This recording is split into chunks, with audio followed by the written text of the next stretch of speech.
రామాంజమ్మ గారు ఉన్నారు. She around 72, not sure of her age also. Guntur నుంచి వచ్చారు అండ్ ఆవిడకి ఇప్పుడు పిఆర్పి ట్రీట్మెంట్ జరగబోతుంది అనమాట. అది ఎలా చేస్తారు ఏంటి ఒకసారి మనం మాట్లాడదాం. బట్ దానికంటే ముందు మనతో పాటు డాక్టర్ మినాల్ గారు ఉన్నారు. ఒక్కసారి ఆవిడతో కూడా మాట్లాడి తెలుసుకుందాం. Madam, before we get into the procedure, అసలు ఈ పిఆర్పికి సంబంధించిన సైంటిఫిక్ ఎవిడెన్స్ ఏంటి, సైంటిఫిక్ బేస్ ఏంటి? ఓకే, చూడండి, ఇది PRP. Okay, PRP meanings platelet cells which is more than the base line. Okay, ఒక స్పెసిఫిక్ టెక్నిక్ ప్రకారం ప్రిపేర్ చేశాను. దానికి 4 ఇంపార్టెంట్ పాయింట్స్ ఉంది. First, anti inflammatory property. Anti inflammatory property means inflammation, వాప్ తగ్గింది కోసం. ఇది పిఆర్పి తర్వాత వాప్ తగ్గిపోతుంది, నొప్పి తగ్గిపోతుంది. Second is regenerative property. Regenerative means గుజ్జు పెంచడానికి కోసం. Okay, third point is anti microbial property. చాలా మంది పేషెంట్స్ ఏం చెప్తారు, ఇది డాక్టర్స్ చెప్తారు, పిఆర్పి తర్వాత ఇన్ఫెక్షన్ అవుతుంది. పిఆర్పిలో యాంటీ మైక్రోబియల్ ప్రాపర్టీ ఉంది. మీన్స్ ఇది ఇన్ఫెక్షన్ తగ్గింది కోసం.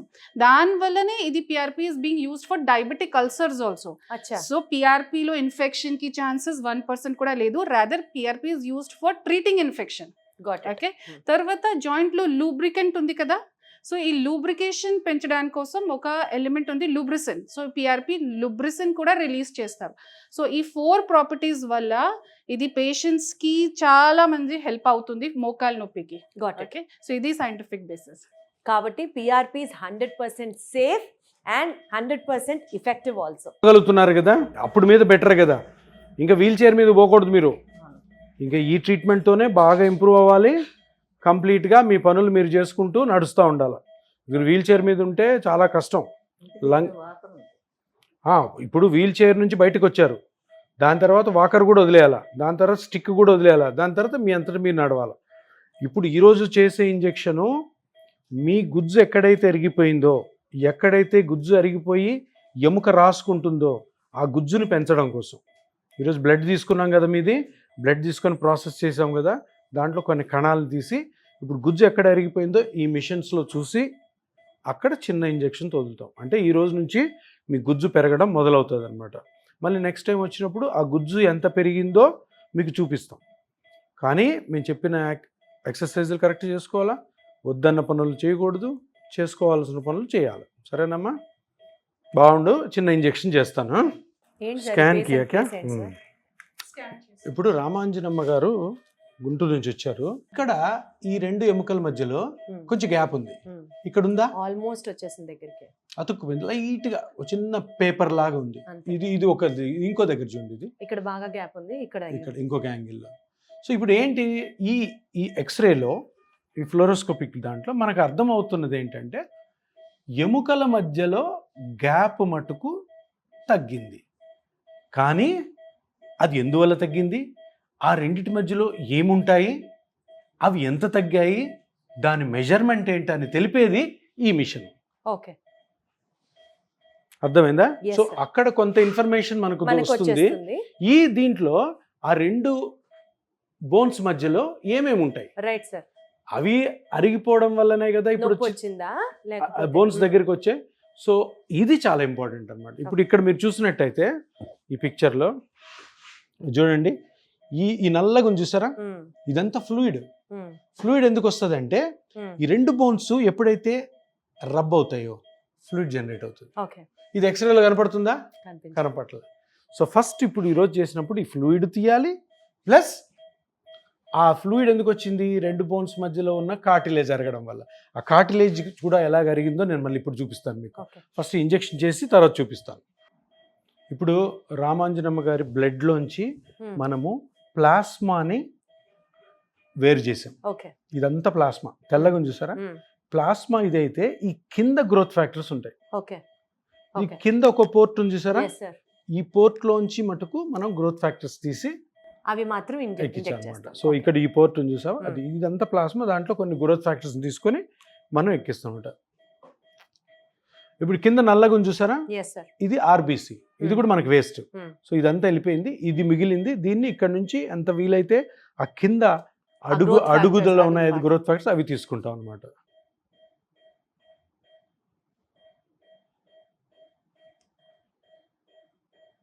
హోల్ సరే, ఇది ఇందులోకి వచ్చేదంతా కూడాను మనకు కావాల్సినట్టు పిఆర్పి. ఓకే, చూడండి ఎంత వచ్చిందో ఫర్ బోత్ నో. సో ఇది మనము ఇప్పుడు ఈ 2 మోకాళ్ళలో ఇంజెక్ట్ చేయాల్సినటువంటి పిఆర్పి ఆర్ గ్రోత్ ఫ్యాక్టర్. ఇప్పుడు ఆల్రెడీ రామాంజనమ్మ గారికి ఈ 2 నీళ్ళు ఉన్నాయి కదా, అంటే లోకల్ అనస్థిషియా ఇచ్చేసాం. అంటే ఆమెకి సూదేస్తున్నప్పుడు నొప్పి ఏమి ఉండదు అనమాట. ఆల్రెడీ లోకల్ అనస్థిషియా ఇచ్చాం కాబట్టి ఈ పాటికి ఆ ఏరియా అంతా మొద్దు బారుతుంది, అందుకని నొప్పి ఉండదు. అంటే చిన్న ఇంజెక్షను, అది కూడా నొప్పి లేకుండా ఉండడానికి మొత్తం అనమాట. అంటే రామాంజనేయమ్మ గారికి ఏ విధమైనటువంటి నొప్పి కలగకుండా ఆమెకున్న నొప్పిని పూర్తిగా తగ్గించేసే పద్ధతే పిఆర్పి పద్ధతి. సో ఇప్పుడు పిఆర్పి చాలామంది డాక్టర్లు ఇటువంటి మిషన్స్ యూజ్ చేయకుండా బ్లైండ్గా ఇస్తుంటారు. అక్కడ జరిగే ప్రాబ్లం ఏంటంటే ఎక్కడ గుజ్జు జరిగింది, ఎక్కడ గుజ్జు జరగడం వల్ల ఎముకలు ఎక్కడ రాసుకుంటున్నాయి, ఎక్కడ గుజ్జును మనం పెంచుతున్నాం వాళ్ళకి తెలియదు. ఊరికే ఇంజెక్షన్ వేస్తారు అక్కడ, అది ఎక్కడికి పోతుందో తెలియదు. సో అందుకని ఇక్కడ ఈ మిషన్ కానీ మనకి కరెక్ట్గా రామాంజనేయమ్మ గారికి ఎక్కడి నుంచి నొప్పి వస్తుంది, ఆ నొప్పిని కనుక్కొని ఆ స్ట్రక్చర్ ఏదైతే డ్యామేజ్ ఉందో కనుక్కొని అక్కడ మనము పిఆర్పి రిలీజ్ చేస్తేనే మీకు రిజల్ట్ వస్తుంది, లేదా రాదు. నెక్స్ట్ టైం వస్తారు ఆ పార్ట్లో, ఈరోజు మనం పిఆర్పి చేసాం కదా, ఎంత గుజ్జు పెరిగిందా లేదా, మనం అనుకున్నంత పెరిగిందా లేదా, ఎక్కువ పెరిగిందా, అది తెలుస్తుంది. సో దాన్ని మనం సిరీస్ ఆఫ్ స్కాన్స్లో తెలుసుకోవాలన్నమాట. ఇప్పుడు ఇంజెక్షన్ చేస్తున్నా అమ్మ, మీకేమి నొప్పి ఉండదు, టెన్షన్ పడకండి. ఎక్కడైతే ఏం నొప్పి లేదు కదా, చూడు ఏం నొప్పి లేదు, మన సూది వెళ్ళినా కూడా. షర్ట్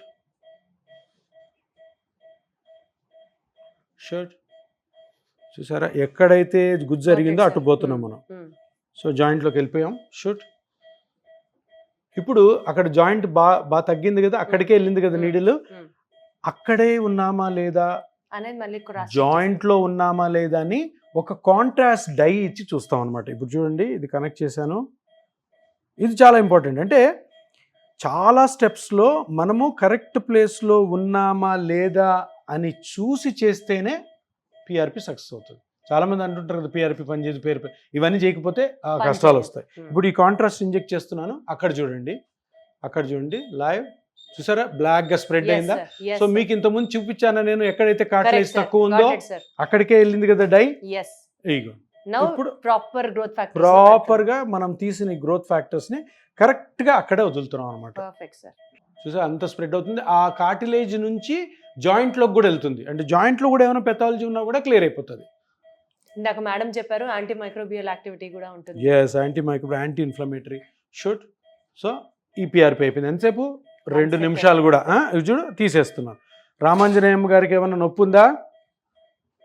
ఏం లేదు కదా, నొప్పి అస్సలు లేదమ్మా. Very good. ఇప్పుడు రెండోది ఇదే విధంగా షూట్ చేయి. ఇప్పుడు చూసారా, రెండోది కూడాను ఈ సైడ్ కంప్లీట్గా తగ్గిపోయింది. అటు గ్యాప్ ఉంది, అవతల నా రైట్ సైడ్ గ్యాప్ ఉంది, ఇటు side almost bone to bone వచ్చేసింది అనమాట. ఓకే, సో దాంట్లో కూడాను ఆల్రెడీ అనస్థీషియా ఇచ్చాము, సూది పెడుతున్నాను. షూట్. ఏం నొప్పి లేదు కదమ్మా,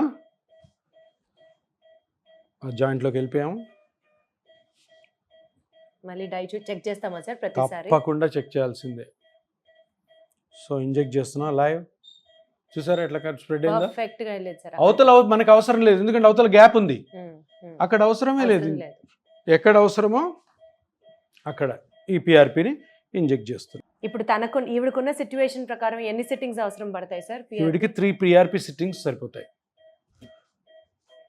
ఈరోజు ఒకటి అయింది, ఇంకా 2. షూట్.